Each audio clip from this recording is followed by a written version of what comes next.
Are you ready to turn your investments into retirement income? Listen in as Jeremy Keil and his guests reveal ways you can make smarter retirement, investment, and tax planning decisions to achieve your ideal retirement. You will learn more about your money so you can feel better about your money and make better money decisions. Now, on to the show. Welcome to Retirement Revealed. I'm your host, Jeremy Keil, and we're here to turn your retirement savings into a consistent income. Although today we're not talking too much about retirement. We're talking about going to college, hopefully graduating debt-free. I brought on David Wilson. He's a recent college graduate, and that's exactly what he did. He went to college and he graduated debt-free. So David, welcome to the show. Thanks for having me. Happy to be here. Yeah, absolutely. We got connected through some mutual acquaintances because you went to a college close by to here, Wisconsin Lutheran College. Tell me about that. Yes, went to Wisconsin Lutheran College in Milwaukee, Wisconsin.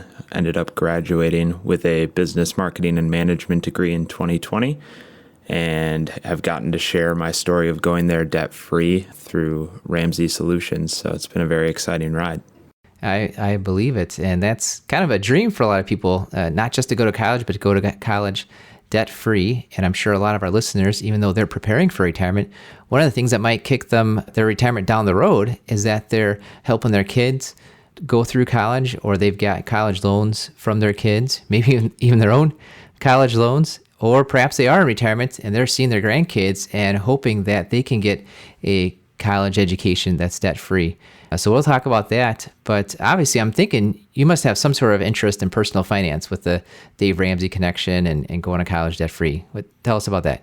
It was definitely an accidental find. I was thankful to attend Lakeside Lutheran High School, where their senior year, they taught us the Ramsey Foundations in Personal Finance course. And I really took to that like glue. So much so that I was helping my mother with her finances, which she appreciated. But, you know, an 18-year-old telling his mom what to do always doesn't go the best. And ever since then, I transferred the philosophies that I learned there into my college career and now into my adult life as I share with other young people the things that I learned. Absolutely. And I'm sure part of it had to do with scholarships. Part of it had to do with working. Let's maybe start there with the scholarship part. How did you, or actually before we do that, how did you choose your college? How did you involve maybe your decision to go to college debt-free into your college choice? Yeah, that's really the place to start. And I think where a lot of people end up in a bad situation because they choose a college for the wrong reasons. They choose it for the experience, the parties, the things that are on the flyers, and not necessarily the cost, which is obviously the biggest thing that I was focused on. So initially in my college search, I was bound and determined to go to the University of Minnesota Twin Cities. And I toured there, loved it, went with a friend, but then got the acceptance letter, and then later on got the tuition bill, which was much more of a shock than the acceptance letter, seeing that it was going to cost me $22,000 a year to go there. Move on a little bit later in the senior year, my mom, bless her heart, forced me to go on a tour of Wisconsin Lutheran College, and I remember making sarcastic comments the whole time, like every 18-year-old who's a bit disrespectful did.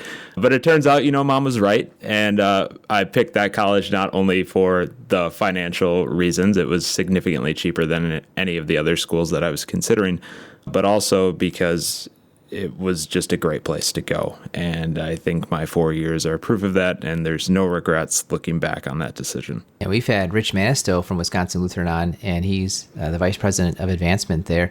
I'm sure he's loving your stories about how you got into Wisconsin Lutheran College. But I just got to ask, how does a private school end up being cheaper than a public school? That's not supposed to be the case. That's the big question, right? You look at sticker price and you think, wow, this school is going to cost me $44,000 a year, while the state school is going to cost me $20,000 a year. But what a lot of people don't take into account is that these private colleges really want you to be there, and they put systems in place to help make finances not a barrier. For example, most private colleges offer merit scholarships, which are simply based on GPA or ACT score. And however well you do on those things, you get a certain degree. So at Wisconsin Lutheran College, I was fortunate enough to qualify for their top tier, as well as get some other scholarships for the high school that I went to, for attending another seminar. And these things were just guaranteed because I'd already done what was needed to fulfill them. Yeah, that's great. So you talked about the scholarship piece. Tell me a little bit about, too, you had made a choice. You became an RA to help with some of the room and board costs. What was that like? Yeah, and being an RA didn't happen until later on into my college career. So the first 2 years were really more difficult to make the amount of money necessary to cash flow. But I always had in my mind, and whether this is right or wrong or not for the reasons to be an RA, but a big reason was they paid for your room and board as well as your parking and gave you a small stipend, which ended up being a value of $13,000 a year for living on campus and looking over other students, which to me, that was just something I was going to be doing anyways. It's just that it paid me to do so. So I tried positioning myself in those younger years to be competitive going into the RA interview process, and then ended up being a freshman RA to 28 freshmen men or boys, depending on how you look at it at that point in life. And then my senior year, I finished up by having 42 mixed sophomore, juniors, and even one senior that year. So it was a very exciting time to interact with that community and help lead them and guide them. That's awesome. I imagine, so that helped out a lot with your own money at the time, but I imagine applying for jobs later on after graduation to say, here is what I have for experience. That probably helped out a lot as well too. So being a resident assistant was a great part of your resume. Yes, 100%. Not only the just saying it, but the experiences that come with it and the things that you get to talk about from being an RA. They're definitely unique experiences. Yeah, for sure. So you made a great choice on your college because you took a look at not just the colleges you wanted to go to, but also you compared the actual cost, not the sticker price, but the actual cost to you. You made sure to apply for scholarships. You became an RA later on. And you also worked as well. I was watching the documentary, the Borrowed Future documentary we'll talk about later on, with my wife, and she absolutely loved watching that part of it because she paid her way through college. She worked her way through college, and she just loved the jobs that you were doing. What were you doing in the summertime to make some money there? Lots of things. I was very much involved in a lot of random side hustles, as people would tag it. But to summarize, this price for WLC for me for 4 years was $157. And after my financial aid, which was $113,000, I ended up having to make $44,000 of my own money to do that. So the RA stuff took out about half of that, so that leaves us $22,000. So how on earth did a college student make $22,000? Well, it wasn't going and working at McDonald's. It wasn't going and working at Culver's for these jobs that would have been high hours and not a lot of hourly rate. What I did my freshman year, I worked at the college, realized I couldn't pay for my school making what I was making there. So I found an internship with a local cell phone company, and also got to be mentored there. So it was really a meaningful experience. But they gave me the opportunity to have a job in commission sales. So I was making probably 5 times what I would have made just working a minimum wage job during the summer. And then when I wasn't doing that, I would be buying and selling lawnmowers. And eventually I convinced the cell phone company to let me sell their used inventory online. So I would do that during the school year. And all these things really culminated into me not only paying for school, but also setting myself up financially with an emergency fund, as well as investing in retirement, even though I was in school. Yeah, I like that part of it too, where you had told me that you graduated college with 2020 and 2021. You fully funded your Roth IRA. I'm assuming that means about $6,000, the max for you. I started my Roth IRA when I was 19. I put $250 in it. That's all I had at the time to put into that. But I worked a job pretty much so that I could keep putting money into the Roth IRA. And so a lot of people ask us, how do I get my kids interested in retirement? How do I get my grandkids interested? And a lot of them, I think, have the idea of, well, I'll just give them some money and then they can put that into the Roth IRA. And I tell you, at least for me, the biggest part of the Roth isn't, I don't even know what's the future value of my $250 I started out with from 20 some years ago, maybe double. I don't know. But more important was the habit that I was working and putting that money into the Roth IRA. So I think that's a great habit that you had that a lot of people can take from that is encourage your kids, encourage your grandkids, even if it's just the $50 a month, just get started, just get into the habit of putting money into that Roth IRA. Exactly. And it's when people get caught off guard and then they're 35 and realize that, they could have been contributing to this. If we start early and make it a habit, that's something that's not going to happen.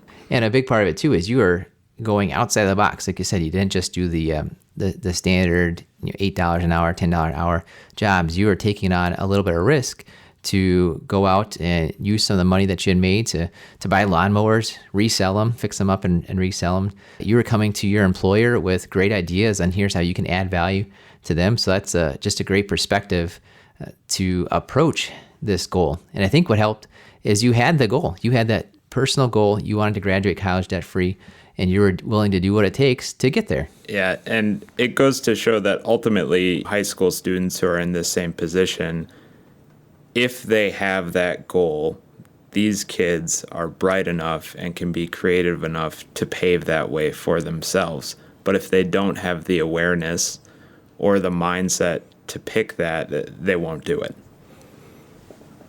For sure. Now, we talked about how you had gone about graduating from college debt-free. What are maybe the top 2 or 3 things you feel that someone should look at first if that's their goal to graduate debt-free? Yeah, so first off, I'd start off, is college for you? Like that's the big debate that's going on right now. Do you need an education to be where you want in life? And for me, I think I actually could have gone both ways. So I'd encourage people to figure out, what are they passionate about? What are they good at? And if that lands on a job that requires a college education, they should go to school. And then step 2 would be picking a school that they can afford. Like, don't pick a school based on an experience. Just pick a school where you can afford to walk in the door and not sacrifice the rest of your life paying off student loans. And then the last really main thing is to focus on the finances. Understand the financial aid that you get from the state, from the government. Understand what private scholarships are available to you and definitely make the most of applying for those.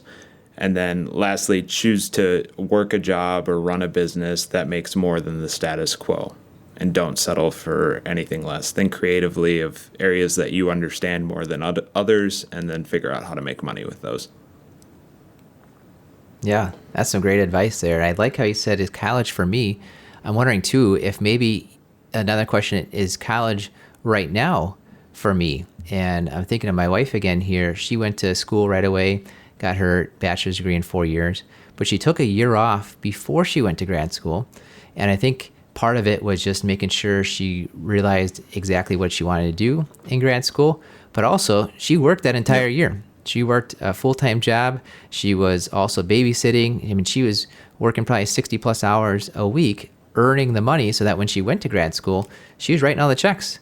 And there was no debt for grad school either for her, which is great. That's fantastic. And that year not only gave her the clarity, but obviously the freedom of not having to pay back however much grad school was later in life. So I love that that's twofold. Now, you were talking earlier how you've shared your message through the Ramsey Solutions area. A lot of people have heard of Dave Ramsey. Some people that I know had told me about this documentary, The Borrowed Future, or Borrowed Future, I think is the official title. But you were in there. How did that happen? By a stroke of luck, I would call it God's guidance in short, that I really didn't know what I was doing with college, and going for debt-free was that big of a deal at the time. It didn't really occur to me that what I was doing was actually like, oh, that's a cool achievement, and that'll set you up for future success. But then one day in between classes, my senior year, I was watching the Ramsey show live on YouTube, and I happened to comment that, hey, thanks for all the guidance and resources to help me go to school debt-free. I'll be graduating in 2020 debt-free. And the moderator for the chat that day happened to respond and say, hey, we're doing this project that we'd like to hear more about your story. So next thing you know, I'm cranking out an email in between classes trying to get this thing out, not knowing what the future holds. That email turns to a phone call with the producer, the director actually of the film, whose name is also David. So that was a fun David conversation at first. And they wanted me to be featured in the documentary. I didn't really know a ton about it at first, but I did know was that a pandemic hit, and it was almost not a thing. So even though I got lucky, getting to this point of talking to the producer and them saying that they want to be in it, their first trip was actually canceled because of the pandemic. And then about 8 months later, they called me again, and they came down to film in Madison when I had actually been working. So that's just another logistical thing because of the pandemic. But then I also got to go down to Nashville to film some of the B-roll, and the lawnmower selling thing that you see in the documentary, I have to admit, was not actually in Wisconsin. That was in Nashville. So they do a good job of portraying that it was my hometown. Hey, well, you can travel and buy and sell lawnmowers. Exactly. Who knows where I was? So, I'm sure that was an amazing experience, and that got you more connected to the Ramsey platform. But what was it like? I imagine you were being followed around by cameras. Maybe there's even makeup sessions, things like that. What was that like? Yeah, everything about the people that work at Ramsey is just awesome. Like, they're great people to interact with. So the first night when they were coming in, they brought 3 guys to my house, and they just showed up in Madison. It was like, oh, sweet. And they had these red cinema cameras, which as a YouTuber, I was just drooling over them because they're very expensive cameras and definitely something I would like to have someday. They let me touch them. They were telling me what they were doing. And there was a small makeup session where he put some powder on my face, and we set up my whole upstairs loft area as that interview space. And it wasn't really like the Hollywood experience. It was just 4 guys doing this thing, telling the story, and they were teaching me along the way. Even though they were documenting my story, they were very willing to share what they were doing to help me better myself in that area. When it really hit, though, that kind of celebrity feeling, which I don't feel like a celebrity, but was when it was at graduation. And it's like, oh, David, why are these 3 guys following you? And why do you have microphones on your graduation gown? And that was just really cool to have that documented, because most of my relatives actually weren't able to come to the graduation because of the restrictions. So saying, hey, I have this really awesome graduation video in 4K that you can watch going forward, that was nice to have. And yeah, that's a nice perk. And I'm thinking too, just what you're sharing there about how the videographers, the producers, they were taking their time. They had a job to do, but they were sharing with you their own knowledge and just ways to just add value to you. They must have known that you were interested in the videography and the YouTube part of it. So good for them for sharing their own knowledge. And that's where I think we're going to finish up, is you are doing the same. You are sharing your knowledge. You're trying to pay it forward, spread the message of how you can graduate college debt-free. How are you going about doing that? Yes, I'm doing that in a couple of different ways. So first off, I started posting free financial advice focused towards younger people on platforms like Instagram and TikTok under the handle of Gen Z Money Guy. That's what my imagination said was a good name at the point, so I'm rolling with it. Additionally, I started up the Your Debt-Free Degree podcast, which documents the other students' stories who are going to school debt-free, and they're actually in the mix right now. So I wanted to show people that this wasn't so weird of me to do, and it is possible to do it in different ways, because people can look at the lawnmower thing, the cell phone thing, and say, oh, that's just a unique skill he had. But I've interviewed students who are working 60 hours a week in security, as well as working an internship in the summer, or another student who just applied for a ton of scholarships and got in debt-free. So that's the purpose of that podcast. And then lastly, I'm going back to my high school, as well as any other organization that's looking to hear more about my story and be informed of how they too can go to school debt-free. That's what I'm doing. I have a couple of those booked in the future, and I'm excited to talk to the young people. Yeah. Well, now that you're a graduate, you can call them the young people now. Yeah, right. When does that cutoff start? I don't know, but I'm doing it. Yeah, you'll find out. Why not? Oh, that's great. Well, thank you for coming along. We're going to make sure that we have links to your podcast, to your YouTube channel, to even your TikTok, Instagram. If you're listening and you've got kids, grandkids, that all I do is these silly dances on TikTok, send them David's info, and at least they can maybe get some good value out of their time on social media by learning about by money that way. Well, awesome. Well, David, thanks for coming on. Any final words, anything you'd like to end with? I'll put the invitation out there for anyone who wants to talk about this further. Please reach out to me on any social media platform, LinkedIn, etc. And I'm happy to talk to others about this, even if it's just what you're doing personally to go to school debt-free, because I really believe that the freedom it provides you later in life is so worth it, and I will scream that from the mountaintops. So do reach out. Yeah, that's great. Yeah, so if you know someone that's interested in going to college debt-free, reach out to David. If you're somebody that knows someone that did go to college debt-free, reach out to David, because he'd love to highlight your story and just show the world that it's possible. It absolutely is. It's not just a freak accident that he made it happen. He had a goal, created a plan, worked that plan, and there's a lot of people that are doing the same. And that's an amazing story, and appreciate you coming on and sharing that with us. Yes, you're welcome. Thank you for having me. Awesome. Well, thanks, David. And thank you, too, for listening to the Retirement Revealed podcast. We believe if you know more about your money, you'll feel better about your money, and you will make better money decisions. Thank you for listening to the Retirement Revealed podcast. Click on the subscribe button below to be notified when new episodes become available. Visit retirement-revealed.com to learn more. The information covered and posted represents the views and opinions of the guest and does not necessarily represent the views or opinions of Keil Financial Partners. Keil Financial Partners does not provide legal, accounting, or tax advice. Consult your attorney or tax professional. Representatives have general knowledge of the Social Security tenets. For complete details on your situation, contact the Social Security Administration. Keil Financial Partners is a part of the Thrivent Advisor Network, a registered investment advisor.